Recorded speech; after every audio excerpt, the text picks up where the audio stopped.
how you feel after interviewing all those speakers. I mean, that's only about half of who's going to be at the conference. I want to call all of them up and have at least another hour, continue another hour or two with them after hearing the little previews. I mean, and they're still putting their presentations together too. Right. They're not, I mean, it's dialed in, but it's not going to be as dialed in as it is when it comes time for the conference for them to step on stage. You told me before the podcast about the emphasis on actionable steps, and that came through very much speaking to everybody. You know, that was, again, part of the team. That was Aladdin. That was part of the Automotive Mastery team's idea, because it's one thing to go up there and talk about what you've done, but a lot of people have trouble turning that into actionable steps and figuring out how that relates or how that can be applied to their business. And you know, it's a win-win. It's a win-win for the speaker as well if they create those actionable steps, because now they get to go back to their team when they're building their leadership team and they get to say, hey, here's the 3 steps. Here's the 7 steps. Here's the thought process or the framework that we built our company off of. And this has been so successful. I stepped on stage and trained all these other shops how to do it too. So it's just a way that you scale. You have to make those frameworks. Who if you had to pick one, I'm going to put you in the spot here. Who are you the most eager to hear speak? Because you've seen the lineup, and I can remind you because I just finished the outline. But who are you the most excited to see? So, gosh. You got to pick one. You got to pick one, even if it's just 1%, because everyone's so great. If I'm picking one, I'm picking Carlos. And the reason I'm picking Carlos is because I really believe in the impact of content, right? And the content is something that we all know, and we all know is important these days. I don't believe it's going to become less important in time. And even so, we all know it's so important. The average content from our industry kind of sucks. Now, I'm not judging it based on entertainment value or education value. I'm judging it based on distribution and effectiveness. And what I'm trying to say is most videos that get posted from our industry don't get views. True. They get a very, very small amount of views, and they have a very, very questionable impact on that business. A lot of times I follow a lot of businesses, like at least hundreds that I just follow. I see their content daily when they're posting. And you look at the view count, you look at the reaction count, the comments, the likes, they're non-existent most of the time. And then you go, so what impact? It's the company's putting an effort in, they're putting a resource in, time, effort, money, putting themselves out there because they understand the value, but there's like almost like it's like a little bit of seasoning missing because they're doing it, they're posting it. But if the distribution isn't there, if there's not ads running to it and it's not getting the organic traffic, and then they're on to doing another video, it's not working. And Carlos has demonstrated over years that he can make content that organically gets distribution and continues to get distribution for years. And I think that's an unbelievably effective marketing strategy / foundation for your brand and so on, that it's just that little bit of, he just has seasoning and he's willing to come and share that seasoning with everybody. I think that's tremendously valuable. And I think what you're saying is really fair, because there's a lot of people that just don't do it as long. They don't stick with it. They're not consistent. I mean, to double down on what you were just saying, Carlos just got done talking about how he had a piece of content that was made for Tesla owners. He had a piece of content from 2018. I think he said it's 2018, maybe 2017, that is still generating leads for him in 2024 to this day. So that's just a testament to how important content is nowadays. And I don't think he's, speaking for him from my observation, I don't think he's someone who got into making content because he felt like he had to. It comes across to me like it's a passion. He is somewhat of an entertainer. He's a business person, but he's also an entertainer. And the content comes across, like he was saying, as authentic and with a passion behind it. So if, it's fair to say, like, some people are not going to have that passion and they're going to have to create the content even so they don't have that passion because they know it's a necessity for their business. But who better to learn from than someone with 7, 8, 9, 10 years and that passion behind them, right? Exactly. And for those people who might be watching this interview that's going to live on Automotive Mastery's YouTube channel and all these other platforms, Erik and I just got done interviewing half of the speakers. They're going to be speaking at this year's Automotive Mastery Conference in Houston, Texas, October 5th and October 6th. It's at a an amazing facility. We didn't even talk about it on the last podcast, actually. But it's going to be at a luxury car storage facility. There's going to be over $15 million worth of cars there. I mean, everything under the sun. But if you guys haven't seen that, go check out the Tint Wisdom podcast. Go check out the Tint Wisdom interview. You're going to see that live. It's probably going to be live in what? It's already, yeah. It's already going to be It's already live. It's already going to be out there by the time they see this. That's for sure. So, and where would that be? Facebook, YouTube? Yeah, Facebook or YouTube. It's just Tint Wisdom. WIZDOM. Tint Wisdom. We talked to. It's also on Spotify, iTunes. You know, it's all on all the audio platforms as well. I just am not on Spotify enough, man. I well, gotta start using Spotify. The tricky thing is if you're getting into podcasts, into listening podcasts, you know, Facebook's not really the best place to listen to long form content because you have to leave your phone open and not move it, or else you're interrupting. So YouTube or an audio version is where you can put your headset on, listen to it, close your phone, do other things, and. I'm a YouTube guy. You see, that's why you have to also post on all different platforms. We're talking about content, right? You got to post on all different platforms. Everyone has their own flavor 100%. Of social media they like. I'm a YouTube guy.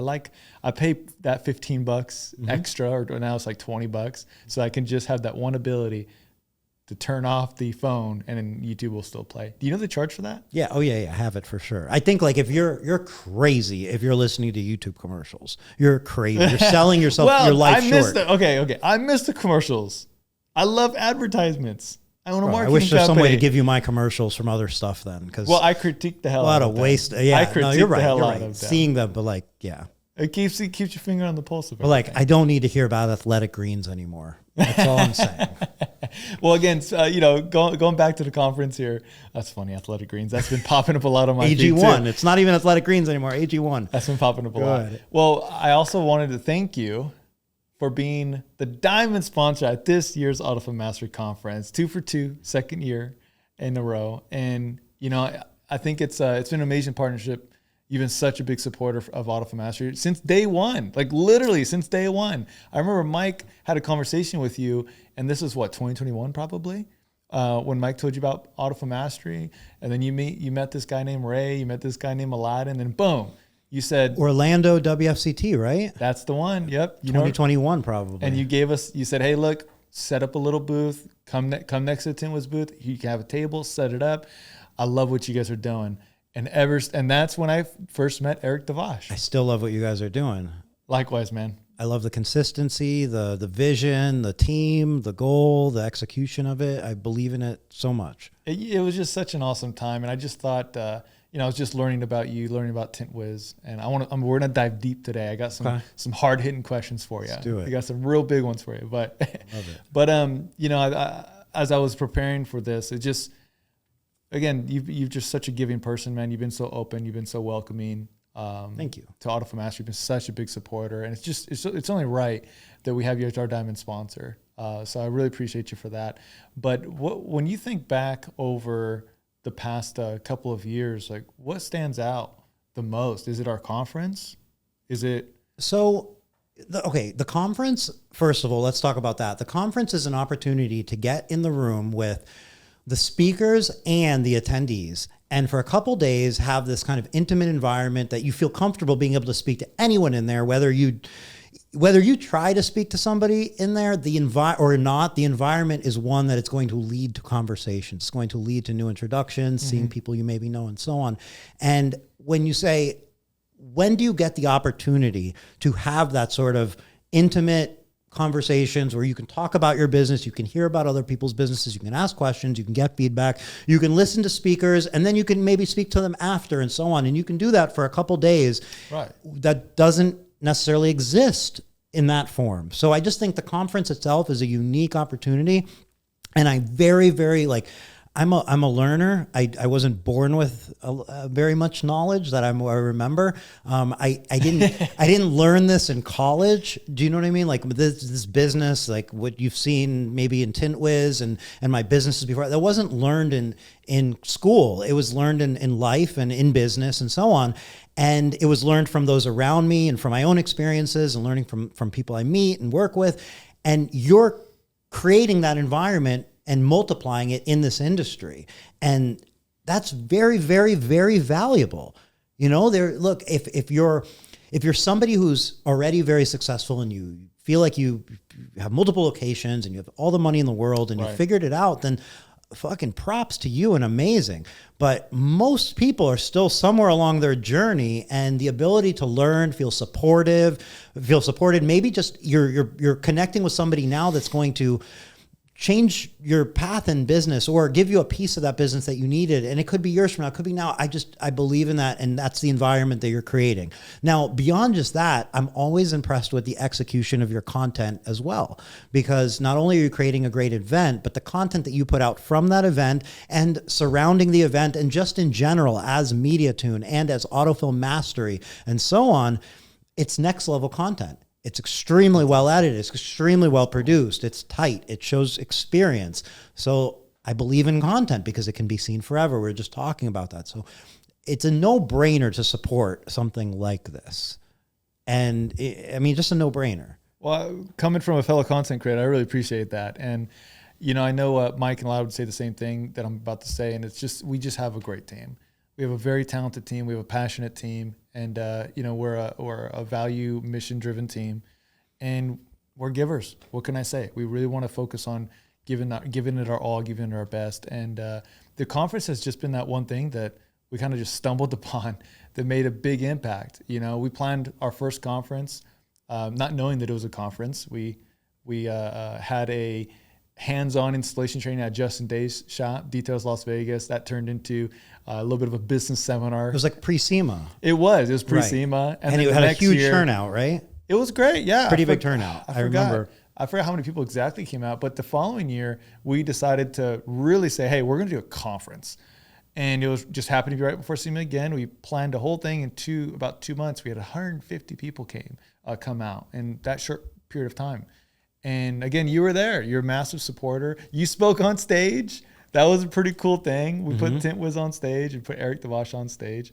And, it's another thing that, speaking of, that I really appreciate about the culture and the evolution of it, because there are certain speakers that you see coming back, right? There's certain speakers that you see for the very first time. You just learn who these people are. And then there's certain speakers that you may have been shoulder to shoulder with at the event as an attendee that now is a speaker sharing their experience years later on a specific part. And I believe there's so much value from learning from them. And you're also putting people in a position of like leadership, right? You're enabling these opportunities to go on stage and speak. And I think that has value for everyone. Oh man, there's people who are stepping on stage that the industry need to know of. Like these guys are absolutely crushing it. You were just talking about Carlos. Carlos keeps getting better. Owner of Texas Tint Masters in Houston, Texas. And plus I really like that it's his hometown and we're having our conference there. So it just had to happen, but he keeps getting better and better and better. I was talking to him and he's going to be speaking. We just got done doing an interview with him on the Tint Wisdom podcast. We spoke with Mike Noren. He's coming back. We spoke with Waleed. He's speaking for the first time. He's the owner of Mile High Customs. He had his partner Josefa speak last year. Absolutely crushed it. Had a lot of questions. Josefa did a really good job talking about marketing last year from a shop owner's point of view. Yours truly is speaking. Aladdin's going to talk. I'll drop the bombshell of our main keynote speaker on day 2 just in a little bit. So you got to stay around just a little bit longer if you guys want to hear about that one. But there's some great people. Keith Fraley. Keith Fraley is coming back, owner of Tint Genius. He was one of the best speakers last year. When we went around and asked people, hey, Keith's name kept coming up. He built his window tint business to over $1 million in his first year. And he's an experienced speaker, and we brought him back. He's opening up the conference this year. Yeah.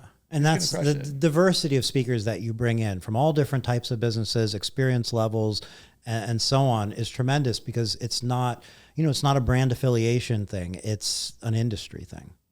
And, on top of that too, Keith Gardwood, owner of All Pro Tint and All Pro Wraps on Rawlins, North Carolina. He's coming out and speaking about leadership. We heard from Hunter last year, Hunter Garwood, his son. And what a cool order to hear that in. Isn't too. That cool? Is not like necessarily a traditional order, right? Like you're hearing it almost from a reverse order in some sort of way, right? They have so much to share. They have a lot of. They do. And that's an example of a business that doesn't, for whatever reason, you don't hear about them enough. You don't hear them speaking enough. You don't get to see them enough. It is what it is, but like it's like a gem, and getting them on stage and getting to hear from them, they deserve it. And I feel like the industry deserves it for sure. Well, as much as I would love to talk about the conference for an hour, because that's my life right now, I want to talk about Erik Devash a little bit more. I got a question. Has anybody ever asked you or interviewed you? When was the last time you were interviewed? I don't know. I'm not sure. I don't recall very specifically. Has anybody asked or interviewed you and talked about how you built this massive company, Tintwiz, and early on?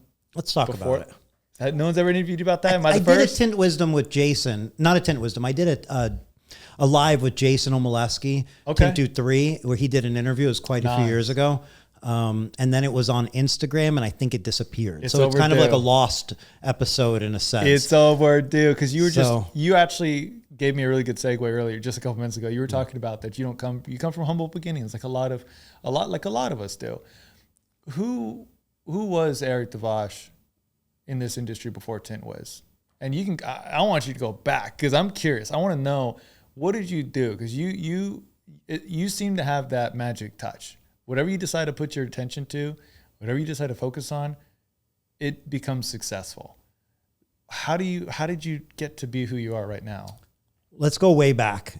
I won't take too long in the way back. Let's go way back. Okay. So I really feel like the genesis of that is, first and foremost, seeing my dad when I was a kid, like being an entrepreneur, right? He's an immigrant, didn't speak English very well, but was able to do well enough that we had a condo that we lived in, a 2-bedroom condo. I shared a room with my sister. It was certainly not it was a nice condo, but we had a condo. Yeah. And then, and I saw that if he can do it, not speaking the language, by opening a store, buying and selling things, then I could do it, right? What did he do? So he at first had a garage, worked in a garage, then was able to buy the gas station, and then eventually went into the clothing industry, cutting, and manufacturing ladies' dresses in New York in the 70s off of Broadway. But not when Broadway was Broadway. It was Broadway, but New York was going through a tough time. So it was kind of like a bad time in New York's economy, and he was able to thrive in that industry. And so you're from New York?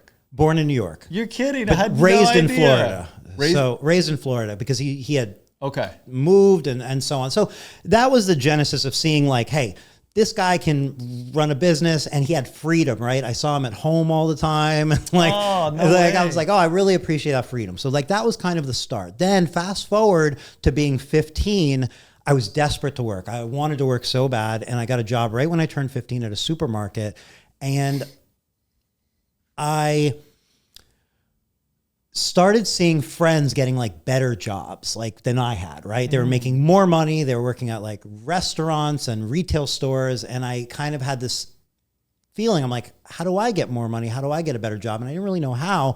And it kind of, at the same time, I stumbled across eBay. And eBay was just really rolling out at that time when I was about 15. So it was, I'm 41 now, so 26 years ago. eBay was just starting to get rolling. PayPal was barely a thing at the time. They weren't owned by eBay and so on. So anyway, I realized I can be in business on eBay, and people don't know I'm 15. And all I have to do is present the business in the right way. Take the picture in the right way, make the words in the right way, title the auction in the right way, and I can be successful. And that led to then expanding to my own website, selling on forums, buying and selling online, where I would buy it online from a forum or eBay. I would take a better picture, I would write a better description, and I would sell it back on the same place I bought it from for more money. And what I didn't realize I was doing there was I was learning marketing, right? I was learning how to present something. The beginnings are happening. And I couldn't. Let me ask you, I got to interrupt you. Go ahead. What were you selling? What were you buying and selling? So at the very beginning, it was random things from garage sales or flea markets. I would go to car shows where they would set up flea markets. I would go to garage sales Friday mornings and Saturday mornings. You got to be there first. And Friday mornings are a secret to garage sales. People do Friday and Saturday. It's weird. But Friday is where you get the good stuff. And then eventually I kind of was hitting on cell phones having a big markup then, because people would get a new cell phone and they would just disregard their old one. So you could buy it for $10 and online it might be $80 or $90 or $100. So there's this huge markup. So I spent years reselling cell phones. And then from there, I ended up kind of just meeting somebody serendipitously in college, and we were in a business class, and I want to mention how I didn't learn anything from the class. However, the value was from the networking. And there was this other kid in the business class, because like we'd go around, they'd ask for business ideas. And the ideas would be like, you know, like, I want to start a laundromat, but we'll have high-end like Xboxes there. We'll serve like steaks and have like a high-end laundromat. So when you go to get your laundry done, it would be like in luxury. Wrong target market. And I'm going like, all right, you know, people that can afford steaks have their own washer and dryer in their house. They don't go to laundromat. Like wrong target market. Right. It's just like these kind of ideas, and we're in college. It's silly, but it is what it is. And then I hit this one guy. You hear from him, and he's like, he has a call center, and I go, that's very interesting. Like, we need to talk. Like, what is this call center? So I end up becoming partners with him and opening call centers. And this is second or third year in college, right between that transition. So that threw me in from, now mind you, my beginnings were in online sales where nobody saw me. All you saw was a username, you paid, and it came in the mail, to in person, managing a group of people, and our sales being over the phone. And one of the hardest types of sales. Whole new dynamic, sales. Right? And you learn that, number one, I learned how to manage people and how to organize them and get them to do what we needed to do for the day and accomplish the mission. I learned the importance of scripts and rebuttals, because if we're going to be selling the same thing over and over, we need consistency. Let's find the best way to say it, and then let's make it efficient to say it over and over. How old were you at this point? 21. Okay, wow. Yeah. 21, getting call centers. You know, I love that you talked about eBay and garage sales, because those are two things that my mother she got me into when I was real young as well. No barrier to entry. There was no barrier to entry. I remember taking some of the stuff that she did in yard sales, and I'd post on eBay. I didn't stick with it. But garage sales, she was a gangster, man. We had garage sales all the time. You know, it was, I remember this was just one garage sale that she had. This is where I say she was a gangster. We were having some pretty bad financial times at this time. I was probably in middle school, just wasn't looking good, and we weren't going to be able to pay rent. So she decided to have a garage sale, sold all the furniture. She made about, I think she made like $1,500, which back then it was more than it is now in 24. And, got the payment, did this, moved, and then we moved to the next city over. So garage sales was like a religion. Like if you got it, you knew what to do. I don't know if it's that as popular as it was back then, is it? The garage sales, you never know what you're going to find. Everything's priced. It could be low, it could be high, it could be anything. So it's just like opportunity, right? Like, whereas if you go to a store, the price is the price. You're not getting a deal. You go to the garage sale, you might get a generator for $50. It's worth $300. Right, you get a gem, you get that hidden gem. So go back to the call center. So how long did you work at the call center? We had the call centers for about 3-4 years. And, you know, it started with like day one. The new call center that I opened had about 15 people working in there. And then we scaled that to 2 locations. One had about 25 people, one had about 15. Wait, so you owned owned the call center. You owned it. So the person I met had a call center, and I said, how do I get into this business? He said, let's open one for you. So he became my partner. Like, his partners became my partners, but we opened a brand new call center for me. So I put an ad out, open interviews. We had 2 days of people just walking in and interviewing throughout the day. And that's cool. First day of business, I have a room of 15 people in front of me, and I have to have a morning meeting. And that morning meeting, you have to have it every day, and the energy has to stay up, and the script, you have to keep people on the script. You have to keep them on the rebuttals, because it's a tight margin industry, and you have to be on point from the start of the day to the end of the day, or you're not going to survive. How did you get the funds to start this up? It was all little by little through like eBay, and like by the time, so eBay business grew, right? Like, and it started when I was 15 living at home, but when I was freshman and sophomore in college, my second year, I was able to buy a home. I didn't tell my parents. I moved out of college housing I bought a house with the money from eBay. So like, I had a legit business. No shit. Yeah. That's crazy. And then 21 comes, you open up your call center. I was about 21, open up the call center and let the eBay just kind of fade out, because there was a certain excitement at the time to an in-person business. Like, I have my own office. You know, I have people here. Like, this is a real thing. There's desks and computers. So it's very appealing to me. And it's a different feeling because you can, and I can totally relate to that. I own 2 internet companies now, MediaTune, Automotive Mastery, as you know, and we kind of had a little conversation. That's pretty funny. We had a little conversation about this before, and it's, you know, you don't see it, right? You can't really see it. Like when you have a really busy day, if your laptop's closed, you don't know, out of sight, out of mind. When a shop is busy, you walk around, you pull up to that parking lot and you're like looking for parking. Sure. So so I understand that. Sometimes you just want to see. Certain level of excitement being 21 years old and getting to get your own office. With 15 people. With 15 people. And you know, it's a good feeling. And it was a good learning experience because, you know, it put some real core values into my mind, which are like the importance of having systems in place, because that call center would not run without systems in place. You had to have a script. You had to have rebuttals. If not, those people would not be doing what you needed to do. They would not sell anything and you'd be out of business the first day. Oh, yeah. We had to then have a CRM. We would be selling 10 to 20 people in a day, and every single day that's, you know, 50 to 100 people in a week. That's one office, then eventually 2, that's 200 people. You do that, of course, of the year, you need to keep the record somewhere. So we had to use a CRM for that. And it taught me that if you do things the right way over and over, that system, that process can go faster, and you can sell anything. You can do anything. There's no real limit. What were you selling with your call centers? We started off selling a like debt type, it was like a debt reduction type business, like interest rate for people with a lot of credit card debt. And then we had moved into healthcare discount cards, which were big at the time because it was before Obamacare.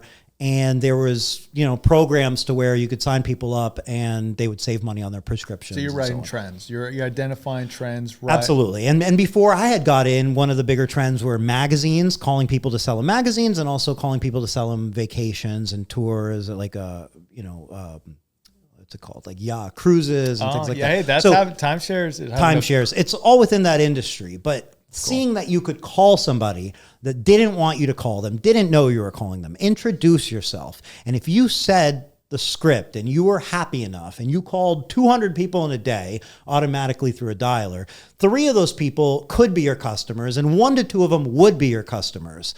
And seeing that if you variated from any of that, you'd end up with 0. So it was like the system is really important. So I came out of that, you know, call center. That was kind of a phase. We graduated college. As partners, we kind of moved to different parts of the country, and we just shut the business down. It was just where did you live at this point? Was Florida, Central Florida. Okay, Central Florida. You're probably mid-20s now. 24, 25, somewhere around there. 26, given. So we shut it down. Everybody moved their ways, and I wanted to get back into online marketing, so I did. And at that point, okay, during the call centers, we had to tint our windows. So okay, here we go. Number now one, we're getting into the tinters. Right. No, so number one, we moved offices, we expanded offices, like there was offices. And you'd have to tint them. Blackout, they're on the street, you don't want people looking in. Like there's a lot of reasons. There's the heat, like I mean there was more, like all the obvious reasons, like privacy for your front door so people can't see all the computers, like for frost and so on. So we had a tinter come in, which was David Serro. And he had gone to school with my business partners at the time. So he became our tinter. And then we were doing well. We were making money. So we'd buy cars, he'd buy a car, he'd get another car, and he would come tint the windows. And then I bought a condo downtown that would get blasted with east-facing heat in the morning to where you couldn't sit on the sofa. And I didn't know until I lived there. It was unbearable. So he went and tinted it. And then he, I guess, liked the condo, according to him. So he bought a condo down the hall. So one day it's like, hey, you're my neighbor. So shut up. No way. This is how you met David? This is how I met David. So get out of here. He became my neighbor, and he would come over in the evenings, and I would be working late at night, like with marketing stuff. And I started helping him with his business, with his website, with his ads, learning about the business and so on. Then I got up and just left him in Orlando, and I moved to LA. I just literally was like, I want to move to LA. Opened up a marketing office in Marina Del Rey. and started servicing internet marketing for a lot of dentists in the area and just kind of miscellaneous businesses. Oh man, Eric, I didn't know our paths aligned so much like it is. I moved into reputation management. A lot of our business was helping companies understand the value of Yelp reviews and the importance. Wait, at this point, moved to LA. Okay. Where's the call center at? Call center was closed. So we closed call center. Did you exit or just shut it down? Just shut it down. How come? We were moving in different directions. We were all young and ambitious, and I think it was time. It wasn't going to be a partnership that sailed forever, as we talked about on Tint Wisdom, So we just shut it down. Kind of differences you guys started of opinions. young and excited, so it makes sense, right? You got to have the right and wanting to do different things. That's not necessarily like the most fun industry, and like it's tough. And like you want to do things. You're as an entrepreneur and being young, you want to see the world. And you want to see the world. I was listening to podcasts at the time. LA was sounding super attractive, so I moved out to LA, which now you still live in. Now I still live in. Real quick, I wanted to tell you this one thing because as soon as you said you started servicing dentists, dentists they need marketing. It's very competitive. Guess what niche MediaTune started servicing first when I first started? It was dentistry. Yeah, because Aladdin, he's my partner, right? And he had some really successful friends in the dentist industry. So sure enough, I come in, we start this marketing thing in the Silicon Valley, Bay Area, Northern California, and we're like, yeah, let's do it. Man, I didn't know nothing about dentists. It was terrible. It didn't work out for me. Very competitive. Did it work for you? Did it work out for you?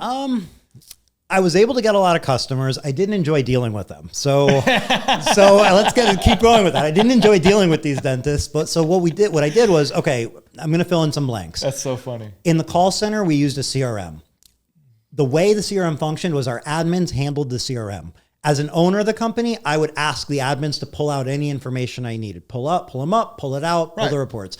And partially because I didn't know how to use the CRM because it was pretty complicated. And only a couple of people knew how to use it because they learned over time. Towards the end of the call center, we had now developed our own CRM because I had been able to hire somebody that was helping kind of in the marketing aspect of technology, and they were able to build a CRM. So we built a CRM, and it was called Simple CRM. Like that was the name of it. It was abbreviated, but it was called Simple CRM because we went from this very complicated CRM to building a CRM that was so simple that it only needed to do what our staff needed to do so everybody could use it. And it eliminated that confusion and that paper. So we had Simple CRM. Simple scales, complex fails. And I like that. As that. Now you're dropping the phrases. Yeah. You got to see the Tint Wisdom podcast if you want to. Right. A lot of phrases. Okay, so that was the first CRM. Now moving into the online marketing, I said, okay, I don't like dealing with these dentists because the reality was I knew what I needed to do for them was what I enjoyed and what they were going to find value in. The meetings of tell me what you did for me and prove it to me was not where they're going to find value. But I knew that was an important part. So we built a CRM where our clients could log in and they would just see the updates there, eliminating any need for a monthly meeting together. Just log in anytime you want. You're going to be able to see what we've been doing for you. So now fast forward into the window tinting thing. I have this marketing office in Marina Del Rey, thoroughly enjoying life. And I go, but I miss my friend from Orlando, David. I don't see him very often. He would come, but not very often, obviously. And so I was like, what if I set up a website for window tint? I already know how to set up I did it in Orlando with him, for him. What if I do it in here? And then there's going to be leads and he'll come and have to tint the windows. And then I'm like paying for my friend to come visit, essentially. So set up the website. You're giving them another tax write-off to travel, right? So I set up the website. The leads start coming in. He says, go sell the leads. Unable to sell the leads. No tinter wanted to buy these leads. I couldn't understand it. So he comes and visits. He goes, let's go together and sell the leads. We go to a couple shops. Not interested. Super not interested. We bring them printed out lists of the date, the name, residential, commercial, or auto, what they're interested in, like a list, and go, look how many leads are coming in. They're still coming in. And what year was this? 2013. Oh, wow. 2013. Okay. Not interested in these leads. We walked away from a tint shop and we in mid-city and we said, let's just fulfill these ourselves. So it was kind of like we felt like burned a little bit, like, okay, you don't want these leads? No problem. What was the big objection? What was the big concern? I don't know. It was like You're as if you were trying to sell my them. customers, take my paying customers, and they said no. Yeah, it was just not a thing, I guess. Like, you're selling me leads. Like, I don't need leads. Like, I have a business. I'm fine. Jeez. Go away. I mean, that is a time before social media really started. Oh, yeah. 2010 is when social media started taking off like crazy, because you had Instagram come out in 2010. Mm-hmm. So I could imagine 2013, there's just no real, it's all handshake and deals. not in our industry, right? Like, it just handshake. wasn't a need or whatever. And even like Google Ads back then were barely used. Barely. So like, you know, essentially we said, all right, let's get this rock and rolling. We put an ad on Craigslist, said, looking for a window tinter to do sub work for flat glass. We got an inquiry. I said, come into my office and frost our bathroom windows so I could see that they knew what they were doing. I said, I'll call you when we have work. And that's how the business got rolling. It started about April of 2014, I want to say. And that year, just through subbing out and finagling work, we did over $300,000 in business that year. In your first year? In our first year. Accidentally, would you say you fell into Put the it this way, industry? it was a side business. Side business. I didn't consider it a full business. Now, at the same time, I had family that I needed to go to Florida. I had a death in the family. So right as that business started to gain traction, I shut down the marketing. I said, take your lease back, and I'm going to Florida to be with my family and deal with what I have to deal with over there. So the window tint thing's gaining traction, but I'm not there. And that put more emphasis on our systems. So we used Google Docs, we used email, we used Apple Calendar, not even Google Calendar, Apple Calendar with Google Docs and email all together. Why? Oh gosh, I can't even remember the good reason, because Apple Calendar is on your phone. We use iPhone, so there's the calendar. Like, I'm just saying, it was so pieced together, but it worked. Side business, like you said. And it got us to that point. Now, after that first year, I said, we need to scale, and we need to be able to have a system in place that can solve these bottlenecks that we're running into. And I looked into other CRMs. I looked into everything that was available. No part of me wanted to build a CRM. And I said, I know for sure everything's too complicated. We need a simple CRM to do what we need. So that was when we started building the CRM for our own company with zero intention of it going out to the market. What was the biggest problem you're looking to solve? Number one problem that we had to solve was scheduling, because we're in a traffic dense area, and separately, I know that hiring is a challenge. Hiring, you have to hire them, you have to train them, you have to keep them, and if they leave you, you start over. And what that meant to me was, I can have 3 people doing a job, or I can one person doing 3 people's job, or one person doing 5-person job. And if I can leverage technology and systems to have less people do more work, I can afford to pay them more. I can save time hiring. I don't have to worry about all that. So our issue was, we were doing a ton of consultations, and I had to get faster at scheduling, because I don't know the area. You tell me, I live in West Hollywood 90016, and I go, okay, I guess that's close to 90018, and it's not. So I'm sending our sales rep across town with 30, 40, 50 minutes. He's going back to where he was yesterday. He could have just stopped by there, and so on. So we said, let's build a system. So when I'm talking to the person, I'm putting their name and address into the system. When I'm typing their address in, I need to be able to see on a map, where is that person, and be able to compare where we're going to be with that person, so I can quickly tell them when we're going to be out there, get to them as quick as possible, not push them out a week or 2 weeks, but get them efficiently in there, because then I can pack 7 consultations in a day, or 8 instead of 2 or 3. So that was the first step. And we continued to develop the software, literally building our bottlenecks, solutions to our bottlenecks in order. There was never a time where I imagined the whole thing. There was never a time where we said, let's build this giant thing. We said one thing at a time. So after scheduling efficiently, it became quoting on site, right? Because we started in the flat glass out in LA. So it was like, when we go to a job and we write them a paper estimate, and then we take a picture of it and we send it back to the office, and now we need to type it up. That became a bottleneck for us, because it was just like, everybody got a digital quote no matter what.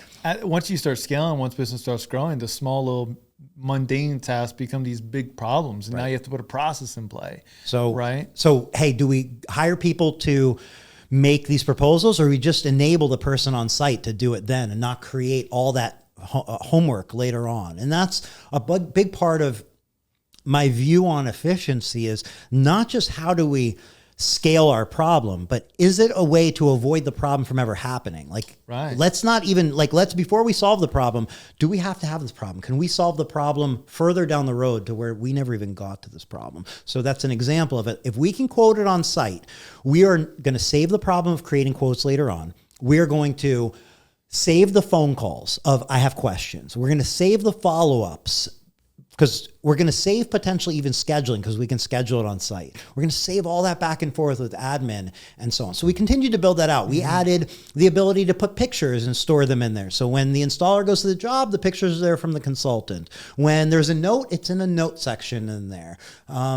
Build some automations. When we schedule somebody, we'll still call them the day before and let them know that, hey, you're going to have so-and-so coming out to your house between this time, blah, blah, blah, because the human element is important. But we also have that automated element that was the text message that would go out and the email reminders and so on. It wasn't about automating to strip away our advantage, which was the human element, but it was just making it better, making it stronger, but not eliminating the human element. Oh man, there's a couple points there that makes my mind race. One of them is the human element. I see so many people over automating, over systematizing their sales process.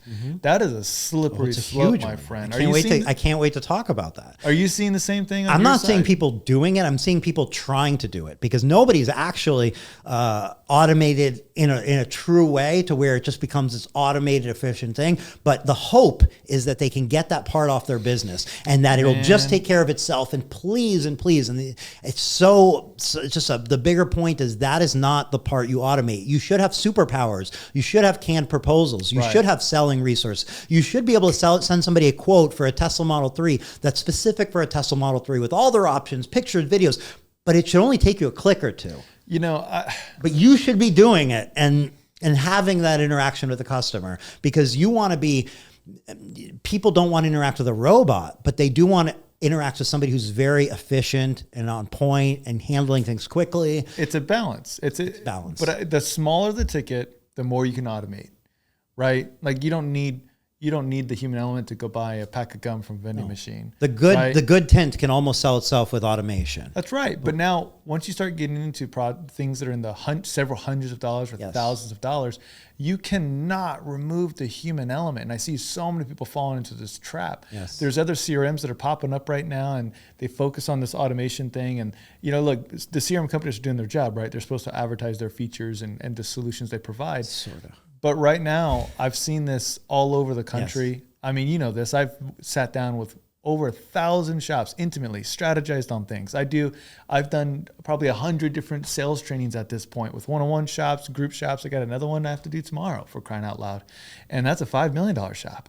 Yeah. Whenever I talk to people, I tell them, when was the last time you said yes to spending $1,000 over text message? And I'm not talking about something you bought many times over. I'm not talking about... It's not a lease with a Tesla through their app. This is something that you're confused about. You don't necessarily know the brands. You don't know the differences. You're not too sure. You've got it before, but I mean, how many times did I get tint in my life before I ever talked about a brand name? Do you know what I mean? Before I ever heard about a brand name. Right. I got tint on my windows, and I remember I had a car that the tint turned purple, and I was like, it never turned purple before. Why did it turn purple this time? And it's like, you don't know until you're educated. There's a certain level of trust that you need to build when you're selling very expensive stuff. Absolutely. And you're very limited if you're trying to build that trust or convince somebody or guide somebody down the right way of purchasing a $2,000 full front on your car, for example. Yes. If you're trying to sell $8,000 in their home or $20,000 in their home. And I'm sorry, it's just not going to happen over email and text. I found a handful of shops that have been able to close deals at scale in the several thousands of dollars via email and via text message. It was mainly email. And it took them 20 years to do that. It took them two decades. You can do it, right? But are you taking full advantage? It's not a scalable. It's not a scalable strategy. It's just not. It's something that you get once you have a big brand. And there's one thing that it takes to build a big brand. Well, there's two things: consistency and time. And I'm assuming a lot of people want to grow as fast as they can. So if anybody's watching this, get on a phone call if somebody is trying to, if you're trying to sell $1,000 products to somebody, to a consumer. Service your customer. And if your customer wants to get on a phone call, if they're calling you, not just call them back, pick up on the first ring. Have a system in place so people are picking up on the first, second ring. Make sure you don't sound tired. Make sure your admin doesn't sound tired. Make sure they sound excited. Make sure there's no rush to get off the phone, right? The phone's ringing. It might be getting another call. One of our instructions that like admins were super clear. I don't care how many other phone calls are coming in. When you're on the phone with somebody, take as long as you need with that person. Somebody else will call that person back that's missing the call. There's multiple admins. You can call them back, but there is never a rush to get off the phone with one person because people feel that. And it's just not good customer service. It's not a good feeling. Well, let's get back into the CRM. The CRM, because I'm on the same page with you when it comes to removing the human element from those areas of business, but also putting processes in play to where you're in a very efficient company. So at this size, at this scale, when you're growing your company, was it physical locations or are you mobile? So our second year we opened an office and that became our hub. So we put admins in there to work from that office. And we also had it as a hub for film to be picked up and dropped off. Okay. So tremendously helpful in scaling it up. And that second year, we were able to jump to $1 million in sales. That's incredible. And that was the year then I came back to LA. We scaled it to that $1 million. We started using Tintwiz. Now, what we're talking about was simplicity, right? Because it wasn't about putting complicated systems in place. It was about putting the most simple systems in place. So we could hire somebody and they could, in a minute, we could hand them an iPad, go, here, click on your schedule, you see it, that's where you go. There are the pictures of your job. These are information's there. They go, okay, I understand. And they would leave. Not an onboarding, not a week-long training, not help centers and so on. It's so simple that you should be able to pick it up quickly. And that was a tremendous advantage that we had that helped us scale. Our salespeople could come in and make more money than they were making anywhere else. And same with our installers because of the efficiency of being able to go do those jobs and go home or come back or be scheduled together and so on. And we continued to build out that CRM. The third year we did 2.3 million in business. Oh, you're kidding. And then the fourth year we did $3.2 million in business. And my plan was to take over the world as far as tinting goes. I said, look, there's no Jiffy Lube of tint. Why hasn't anybody done this? I said, because they don't have systems in place, but we're going to be the people. And, I kind of skipped. Year 3, we opened an automotive location, and then end of year 3, we opened a second location, and we did tint, we did PPF, we did vinyl wraps, and, we built out the CRM to now handle the automotive end of it too. That's incredible. So by year 4, I'm looking at the business, and there was no growth end in sight, but I'm a subscriber to Gary Vee and a Tim Ferriss, and they, they talk about happiness and passion and like, what do you want to do? And I always evaluate that. And I said, this software seems so powerful. It's our golden goose. It's so important, but I barely have time to think about it or talk about it because we're always operating the business. And what if I focused only on this software? And what if the software, instead of for me, was something that businesses used? Wouldn't that be a bigger impact than what my plan is now? And that moment kind of clicked. I reached out to the manufacturer that we were buying, one of the manufacturers we were buying film from, right, knowing that they're probably not going to want me to sell the company to somebody outside of their network because then they're going to switch films. Probably one of their biggest customers at that point. Definitely was their biggest customer at that point. So they helped kind of make that connection. And I was in front of our buyer a couple days later. Took a little while to negotiate, but by the end of that year, company had been sold, and without the software, just the company. And I mean, we were killing it. That's incredible. I'm not surprised. Like, we were killing it in less than 5 years. Yeah, grew a rapid rate. Right. I mean, that is a huge. There was a statistic I just recently looked up. It was something along the lines of only 4% of small businesses being over $1 million a year. And even smaller, you can imagine, an even smaller amount of those businesses can grow to a $1 million business in their first 5 years, right? I think everyone's familiar with that statistic.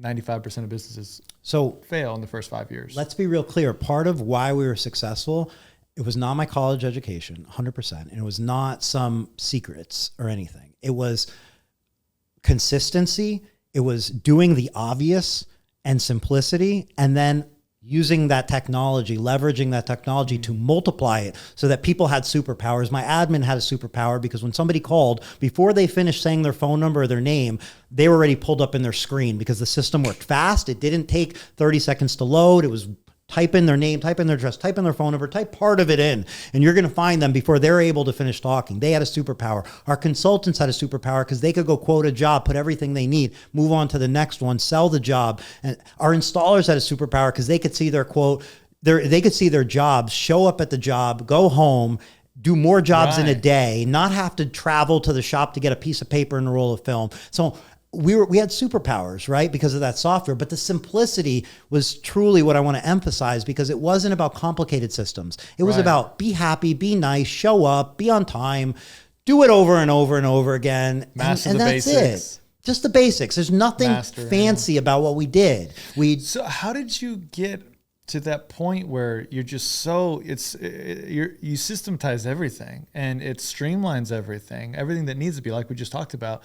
How do you take somebody that has never systematized or really doesn't operate on that I don't know what you want to call it. Tell them get started, have consistency. How do you approach identifying, hey, that needs the right system or the system's broken? I feel like one of the biggest problems entrepreneurs face is that they don't realize that their old process of doing things is broken. So that was one of our first sayings that we have on a hoodie that I'm not wearing right now, but it said old ways don't open new doors. So it's that first concept of if you're going to keep doing things the same way you're doing them, they're going to keep going the same way it's going. So if you want to make a change, you have to make a change. I think about it like the gym.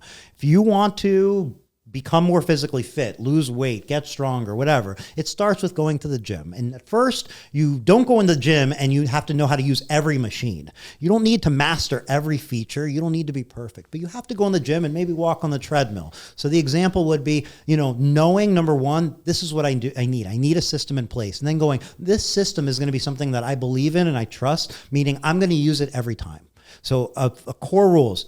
Everybody goes into the system. There's no exceptions. There's no, I'll save that guy on my phone because I'll remember him because he's my neighbor. Everybody goes into the system. Nope, yep, everybody goes into the system. That's a law. And when you put everybody into the system, now you can trust the system. Everybody can trust the system. And the system now becomes the hub of your business. Right. It's not you. You go to the system, and when you have an employee, they go to the system. They don't just come to you and you become the hub. And working your way in there, start with scheduling and all the schedules in there, and then fill in their first and last name. Always get their email address. Always get their phone number. Don't skip. And as you're putting those processes in place, you start to see the value in it. Life becomes easier. And then how would you go about helping someone become more self-aware of the breaks in their systems or the problems that they're making? Because there's a lot of things that are absolutely self-sabotaging people, but they don't even realize that they fell into their own trap. So, I think it shows through how Tintwiz has become in the market, but we don't go identify that for people. I don't tell people the mistakes they're making and so on. What we try to do is we educate people the best we can on why to use Tintwiz, right? We're sitting down talking about it right now. And those that it clicks and they identify it, those that watch your videos or those are going to be our customers, right? Because they're going to use it, they're going to find value and so on. And the ones who say, I don't need a system, my way works, it's too complicated, this and that, say one day you will realize. Well, even outside even outside of operations or outside of let's say outside of a CRM in general, right? There's other things in someone's businesses that are just absolutely broken that stop them from scaling at a certain point, especially once you get to $1 million or above. Your business is made or broken based off the people who are inside that business, the leadership that's there, and the systems that you guys put in play. But the faster you scale, and your story is incredible. I mean, you went from 300 to 1 million, then to 3 million, and then just kept growing from there in such a short period of time. Even outside of your CRM, how did you identify the processes and systems that just weren't working? How are you so self-aware on that? And no one's going to save you, right? No one's going to save you. Either you become self-aware, either you evaluate what you're doing honestly with yourself. Either you solve your biggest problems or you push them aside, you ignore them, you don't face them head on. And always solving our biggest problems were what we chose to do. So I'll give you an example. Like our website was built for pennies, literally pennies. And all we did throughout the entire 4 years, from when we started the business to when we grew to $3 million, all we did was add content to it. Add pages of content, add blog posts, add pictures. We never redesigned it. We never said, oh, it doesn't look fancy enough. It's not new enough. It could be better. Why? Because it was serving its purpose. It wasn't our bottleneck. So we didn't spend our time redesigning business cards. We didn't spend our time reiterating things that didn't need iterating. We didn't spend our time buying things that just to buy, right? Like just saying like, what do we need for our store? I'll feel better if we have this new shelving. Our shelving was made of wood. It's holding our boxes. Our shelving's not our problem. What is our problem? And spending the money and effort and putting it there.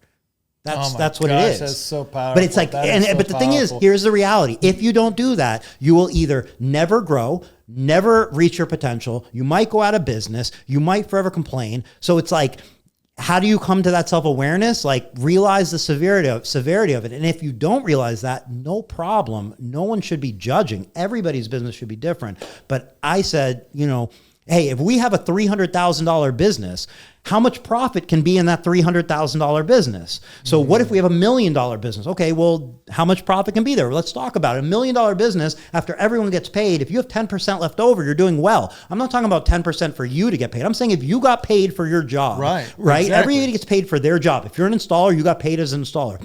If you have 10% left over at the end of the year and you've marketed and so on, you're doing great. So like, great, 10%. So $1 million, you made your salary, you're paying your living, and you have $100,000 in the bank after the year. That's really good. And I bet that's more than most businesses ever really accomplish in that year for $100,000 sitting. So then you go, well, what if I have 2 million? What if I have 3 million? So you see, okay, and then, well, so if I don't get the 3 million, I'm not going to have $1 million in profit. You're not going to have 500,000 in profit from $1 million business. Like you're not. So that necessity to scale. Why are we doing this? It's not because I need a yacht. It's because I want to be able to break my leg or get hit by a bus and know that my family's still going to be taken care of. And my staff aren't going, like unshakable business. If something happens to me, right, this business continues to operate because at that point, we're a business of 15 people, right? Everybody's family can't rely on Erik and Erik's decision. So like, has to be able to, it's this living, breathing thing that has to operate on its own. And I think everybody should strive to do minimum $1 million because I feel that at that point now, hey, you have enough to where you have a manager. Now you have someone that can cover you. Now you have enough to where you don't have to answer the phones. You don't have to do bookkeeping. I'll kick back with you there. Everybody should. But if you're a person who says, I want to run a business that does $400,000 and I'm going to make $200,000 and I'm not going to deal with a single thing and we're going to be mobile and I'm going to go on vacations and I'm not going to deal with anything. There's no problem with that. But you have to then know when you're 50, when you're 60, you hopefully have a plan because you're not going to be able to maintain that installation forever. When you're 70, if you don't have money saved, you're not going to maintain that business. So it's okay. I hate to box everybody into anything. But you have to, but like a lot of what you'd hear from tinters would be, I'm getting older, my arms hurt, my joint hurts, my back hurts, but they're still doing it because they don't have another option. And that's not going to get better 10 years from now. That's going to become a bigger problem. Well, and then that's where maybe a partner is a good idea. Someone who has the capacity, the ability to grow you into that bigger company. So you can stop back and you can do a vacation every quarter if you want, right? Of course. Maybe you are the artist. You're really great at installing. You're great at, and you just want to do that. Well, great. Find someone who's great at sales or great at team building, and let them, build up. So I think that's going to be part of what's going around the curve here. If we're looking ahead for this industry, it's going to have to happen because if you look at this year, for example, the bigger shops got bigger, and then unfortunately, I've been hearing a lot about some of the smaller teams, the smaller shops. They've gotten hurt this year, and that's what a growing industry looks like. That's business, But I do want to talk about one thing that you said because I thought it was just masterful, man. You don't work on things that it just doesn't matter at that point. It's not broken. If your website's not the issue, focus on the big domino. You only have so much time in the day. You can't pretend you have unlimited time in the day. So if you're focusing on something, you're not focusing on something else. So be really careful with where you're spending your time, because at the end of the day, the results are stuff you're going to live with, right? Right. I think that there's a lot of perfectionism in entrepreneurship, not even just in our industry. There's so much perfection. And it's okay to be a perfectionist, but at what point in time and where you put in that ability, that skill set, right? You said the website example. Well, what if your installer is just not up to par? He doesn't have your 10 years of experience and he's making mistakes left and right. Well, yeah, that's probably one of the biggest bottlenecks that you should focus on, right? Training. Or maybe he's just not doing 100% of your job. Maybe he's only 90% as good as you are, but you're still looking over his shoulder. That's not your bottleneck, man. He's doing 90% of the job. Bottlenecks. What's the big thing that's keeping you plateaued? What's the big thing that's keeping your revenue where it's at for the past 2-3 years? And a lot of times people say, well, I just need more installers. And my first question will be, well, what are you doing to get the installers? And usually it's silence. Is there an ad out? Are you actively looking? Are you offering any incentive? How do people know? How are these installers supposed to come to you? And like, you know, if it's, I've tried, I hired them, but I can't get people that are good enough. It's like, okay, well, how did you meet your wife? Was it the first person you dated? Or did you have to kind of go through some people, meet some people, figure out who's a good fit for you? Those people are great people, but they're just not for you, right? You know, to double down on that, a lot of people aren't aware of the strategy. They don't even know that they have a strategy. You have to interview people. Maybe 1 out of 10 is going to work, meaning if you stop at 6, you never got the 1 out of 10. Maybe it's 1 out of 30. Are you going to get 30 people, or are you going to complain for the rest of your life? I love how this just turned into dating advice. I mean, no. It's a process. It's a system. How are we doing on time? So we're not good on time, but what I wanted to say, Dennis, do you have something in here or in there now? I have a meeting at 4:15. I'm just doing a tour. Okay. We if you got up and you left it on the broad view, would it make any difference? They want to view specific. Let's get it done in 10 minutes. Let's wrap it up then. Would that be perfect? Yeah. Yes. Yeah. We got it wrapped in 10 minutes. Easy. 9 minutes. Let's do it. Okay. So, yeah, I thought that was pretty funny. It just kind of a little bit of a dating advice right there. And that's something that, like, I want to reiterate again, simplicity. This isn't about complexity. This is about make things easy on yourself, make things easy on your installers and your employees, and have simple processes. Always try to find the easiest way that's just going to work, because that's what it's about. And then do it more and more and more and more. And you know, that's something that you mentioned earlier, you know, the concept of there are other CRMs out there and they will promise you potentially the world with features. Yeah. But the reality is something that I believe so strongly is Tintwiz is the absolute most efficient, most effective CRM out there, because it's not trying to dangle carrots in front of people. It's not trying to sell you on a pretend feature that's not real. We saw when like ChatGPT came out, every company started advertising the words AI with it. None of them were AI, like AI customer service. And it's like, no, those are canned responses from a bot that existed before you started calling it AI. And like, they're repackaging. And what I'm saying is, like, we're not about those buzzwords. We're about keeping it simple and keeping it to what works efficiently. Every time you open Tintwiz, it's going to load faster than Facebook. It's going to load fast as your text messages. When you go to open a client, it's going to take half a second. It's not going to take 4 seconds. 4 seconds means you're working 8 times as long on every click as you need to. That doesn't work. So it's speed, it's efficiency, it's simplicity. And I said it in podcasts years ago because I knew I'd be able to pull them up and say, look, and I'm still planning on it. I learned that from Gary Vee, because, you know, he shows you, like, look what I said. So I knew going into the podcast that I'm going to be able to pull this up, right or wrong. But like, one of the things I said is the people that use Tintwiz will be the businesses that are the most successful, that survive, that thrive, and so on. And I believe that. And that has put us in a position where we don't go out there and sell people on Tintwiz. I'm not going to go out there and say, look, you're wrong, you should use it. I'm going to say, when somebody wants to use it, that's where all of our efforts go into our software and our users, not into convincing people why they should use it. Because you're going to see scales, it. Man. You're like, what's better than me telling you is you're going to see your competitor doing better than you, and you're going to go, damn it.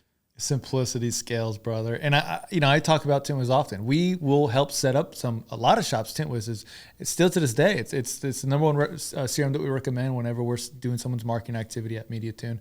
And you know, I have had in the past year, 18 months since AI has really came out, and a lot of the platforms are you know, soliciting in the way you were just talking about. I've had that conversation more often than not, where I will tell them, well, Tintwiz, I can get up and get it going like this. It's simple, and guess what? That means you can train your whole entire company We work with a lot of $1 million companies, a lot of bigger shops, and I'll tell them, you can train your whole entire shop and get them on board and get this thing going like a well-oiled machine in a very, very short period of time.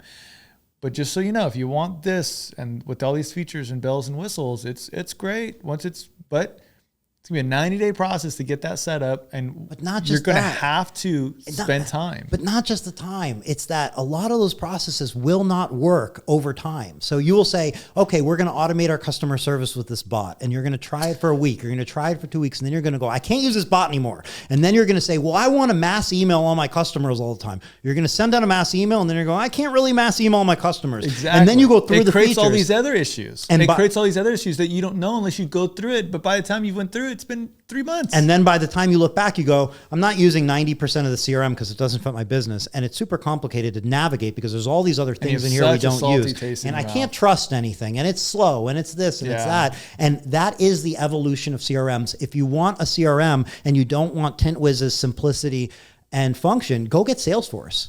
If you're going to go go get Salesforce.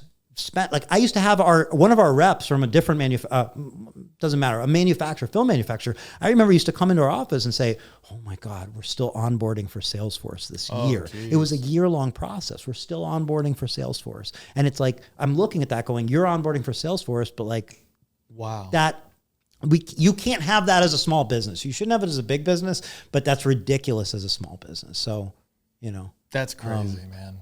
Well, I know. So we keep it cheap, we keep it scalable, we keep it efficient. You're going to know what you're going to get. It's going to be that way every day, and Well, we love Tintwiz. Thank you for being such a great partner, man. I know we're a little bit short on time, but there was a I should just not even bring it up because I'm going to start up a whole nother conversation. It was going to be mainly about the simplicity thing and the scalability.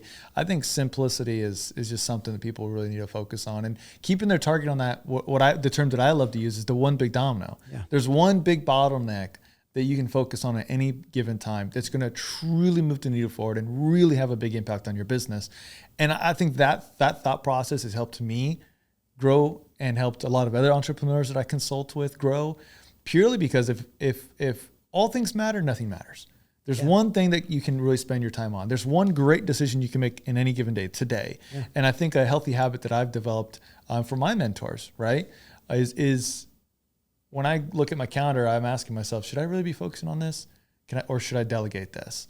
Can I delegate this? Can someone else on my team focus on this and work on this? I'm checking the time real quick. And if the answer is yes, delegate it, because if they can get most of it done without your input and you can just come in and tweak it at the end, that's a great process. Yeah. You did a great job by delegating that. But the one big domino, that is something that will make sure that you're always breaking through limits.